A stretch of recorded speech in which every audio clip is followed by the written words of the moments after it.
Hello, everyone. It is a beautiful day to dive into something new. I am happy you are here. Let us get ready. Imagine waking up and finding that the world does not understand you.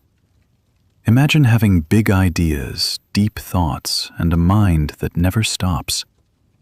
But imagine also being alone. Very alone. Today, we listen to a story about a man like that, a man named Friedrich Nietzsche. His story is not easy, but it is real, and it is full of things we can all learn from. So take a slow breath, get comfortable, and let us begin this journey together. The year is 1844.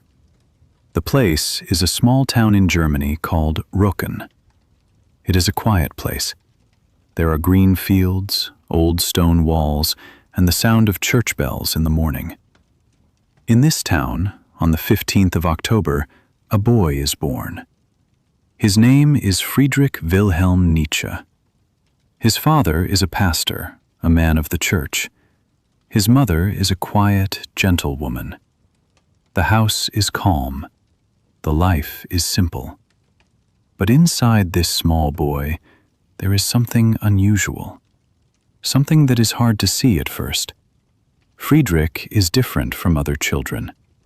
He does not play loudly. He does not run and shout. He sits. He listens. He thinks. Even as a very young child, he seems to carry something heavy inside him. When Friedrich is only 4 years old, something terrible happens. His father becomes very sick and dies. The family is left without its leader. Friedrich, his mother, and his younger sister Elizabeth move to a new city, to Naumburg. Everything changes. The quiet house in Rücken is gone, and a young boy must grow up without his father. You might wonder, what does a child do with that kind of pain? For Friedrich, the answer was simple. He turned to books. Friedrich was a very good student. This was clear from the beginning of his school years. He was serious, careful, and always curious. He loved music. He loved poetry. And he loved to ask questions that most people never thought about. When he was 14 years old, he received a great opportunity. He was accepted into a famous school called Schulpforta. This was not an ordinary school. Only the best students could go there. It was strict, disciplined, and full of serious learning. For Friedrich, it was both exciting and difficult. He worked very hard. He studied Latin, Greek, and history. He read the great writers of the past, and slowly, his mind began to grow in ways that surprised even his teachers. But there was something else happening too. Even in this school, surrounded by other young people, Friedrich felt alone.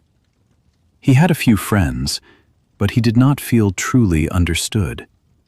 His ideas were already becoming unusual. He did not simply accept what he was taught. He questioned it. He pushed against it. He asked, "Why do we believe this? Is this really true?" This habit of questioning would follow him for the rest of his life. And one day, it would lead him to write some of the most powerful and difficult ideas in all of human history. But that day was still far away. For now, Friedrich was just a young man in a school uniform, sitting by a window, reading and thinking and wondering about the world. After school, Friedrich went to university, first to Bonn, then to Leipzig. He studied language and ancient texts. He was brilliant. His professors noticed him quickly. But the most important thing that happened at university was not in a classroom. One day, in a small bookshop in Leipzig, Friedrich picked up a book. The book was called The World as Will and Representation. It was written by a philosopher named Arthur Schopenhauer. Friedrich began to read, and he could not stop. Schopenhauer's ideas were dark and honest. He believed that life was mostly suffering, that the world was not kind, that humans were driven by forces they could not control. For most people, these ideas would feel frightening. But for Friedrich, they felt like truth. He felt, for the first time, that someone understood how he saw the world. He read the entire book in 2 weeks. He barely slept. He barely ate. He just read. This discovery was a turning point. It opened a door in Friedrich's mind that would never close again. Around the same time, Friedrich discovered the music of Richard Wagner. Wagner was a famous German composer. His music was big, dramatic, and full of emotion. Friedrich heard it and was deeply moved. He later met Wagner in person, and the two became close friends. For a short time, Friedrich felt less alone. He had found ideas that spoke to him, and a person who seemed to understand him. But as we will see, even these connections would not last. At the age of 24, something extraordinary happened. Friedrich Nietzsche was offered a job as a professor of classical languages at the University of Basel in Switzerland. This was almost unbelievable. He had not even finished his doctoral degree. But his professors believed in him so strongly that they recommended him anyway. The university gave him the position. He was one of the youngest professors in the history of that institution. On the outside, this looked like great success. A young man, respected, teaching at a fine university. But on the inside, Friedrich was struggling. His health was not good. He suffered from terrible headaches that could last for days. His eyes were very weak, and reading and writing caused him great pain. Despite all of this, he kept working. He kept thinking. He kept writing. In 1872, he published his first book called The Birth of Tragedy. In this book, he wrote about ancient Greek culture and about how art and music give meaning to a difficult life. He dedicated the book to his friend Richard Wagner. But the response was not kind. Many scholars criticized the book. They said it was not serious academic work. Friedrich was hurt. He had worked so hard, and now people were dismissing his ideas. But he did not stop. He continued teaching. He continued writing, and through the pain, physical and emotional, something stronger was beginning to form inside him. As the years passed, something began to change in Friedrich's relationship with Richard Wagner. At first, they had been close. Friedrich admired Wagner deeply. But slowly, he began to see things differently. He felt that Wagner's art was becoming too dramatic, too religious, too focused on easy emotions rather than real truth. He also disagreed with Wagner's growing nationalism and anti-Semitism. For Friedrich, these things were wrong. They went against his ideas of freedom and honest thinking. The friendship ended. It was painful. And with it, a chapter of Friedrich's life closed. His health was also becoming worse. In 1879, Friedrich resigned from his position at the university. He was only 34 years old. His head pain was so severe that he could barely function on some days. He left Basel and began a period of wandering. For the next 10 years, Friedrich Nietzsche lived without a fixed home. He moved between cities, staying in small rooms in Switzerland, Italy, and France. He was often alone. He had very little money. He lived simply and quietly. But during this time, something remarkable happened. Free from the pressures of university life, free from social obligations, Friedrich began to write with a new kind of power and freedom. This period of wandering, of isolation and pain, became the most creative time of his life. His greatest ideas were born not in comfort, but in loneliness. During his years of wandering, Friedrich Nietzsche wrote book after book. Each one was different. Each one pushed further into difficult and honest territory. In 1882, he published a book called The Gay Science. In this book, he wrote one of his most famous ideas. He wrote that God is dead. These 3 words shocked many people. But Friedrich was not celebrating. He was not being cruel. He was describing what he saw happening in modern society. He believed that people were losing their old beliefs, their old foundations, without finding new ones. And he felt that this was dangerous. He was warning the world. He asked, if we no longer believe in the old values, what do we believe in now? Who will guide us? These were not angry questions. They were honest and frightened questions. Around the same time, he began writing his most ambitious work. It was called Thus Spoke Zarathustra. In this book, he created a fictional wise man named Zarathustra, who travels through the world sharing his wisdom. One of the most important ideas in this book was the concept of the Übermensch, which means the person who goes beyond ordinary limits, who creates their own values, who lives with courage and honesty. Friedrich was not writing about a perfect superhuman.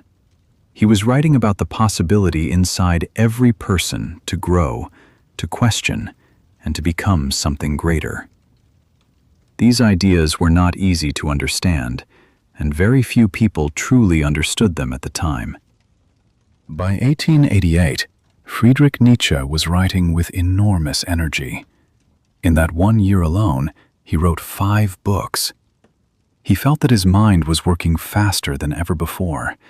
He felt he was finally saying everything he had always wanted to say. But something was also going wrong. His letters during this time became strange. He wrote things that did not quite make sense. People who knew him began to worry.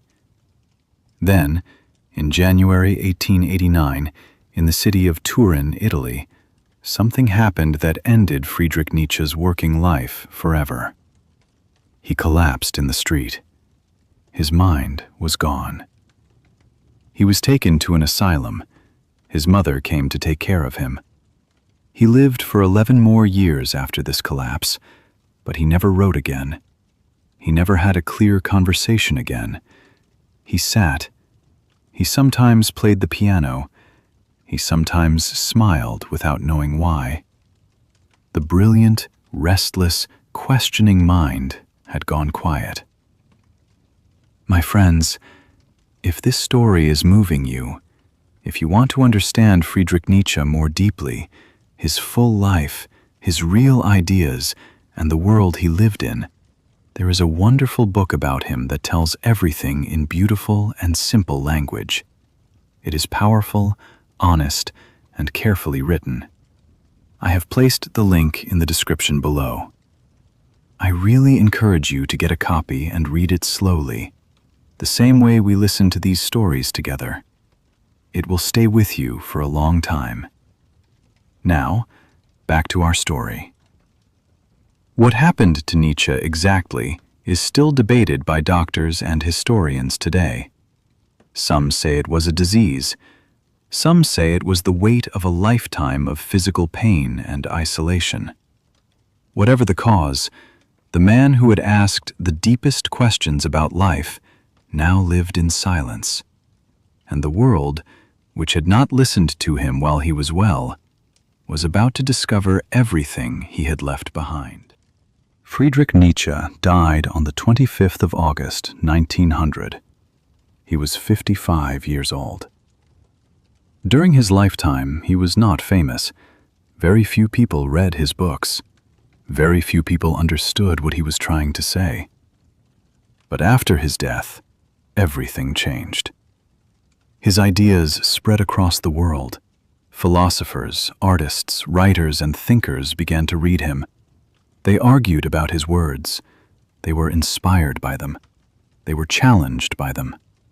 His ideas about values, about truth, about the courage to question everything became part of the foundation of modern thought. It is important to say something clearly here. Nietzsche's ideas were later misused by people with terrible intentions, including those connected to fascism and hatred. But this was not what Friedrich intended. He had written against nationalism. He had written against anti-Semitism. He had written in favor of individual freedom and honest thought. His words were taken out of their true meaning and used for purposes he would have despised. Today, scholars work hard to restore the true meaning of his writing. And when you read him carefully, what you find is not a voice of hatred. You find a voice of deep, painful honesty. A man who looked at the world and refused to look away. So what can we take from the story of Friedrich Nietzsche? What can this lonely, brilliant, suffering man teach us today? Perhaps the first lesson is about courage. It takes courage to think differently. It takes courage to question things that everyone around you accepts without thinking. Friedrich paid a very high price for that courage. He lost friendships. He lost his health. He lost his position. And in the end, he lost his mind.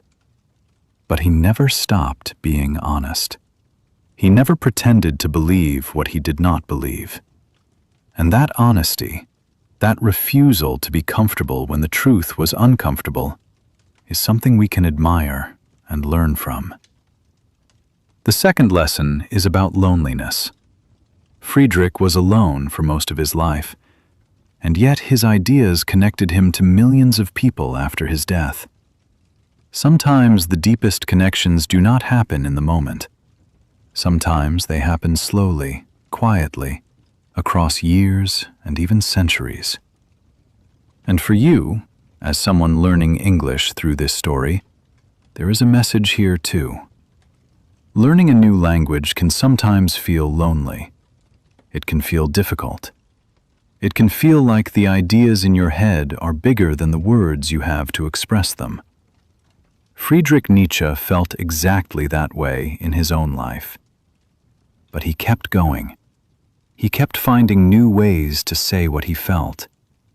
And so can you. Thank you for being here with Storyline English today. This journey, your journey of discovery through language and story, is one of the most beautiful things you can do for yourself. If this story moved you, if it made you think, please leave a comment below. Tell us what stayed with you. Tell us what question you are still carrying. And come back, because the next story is already waiting for you.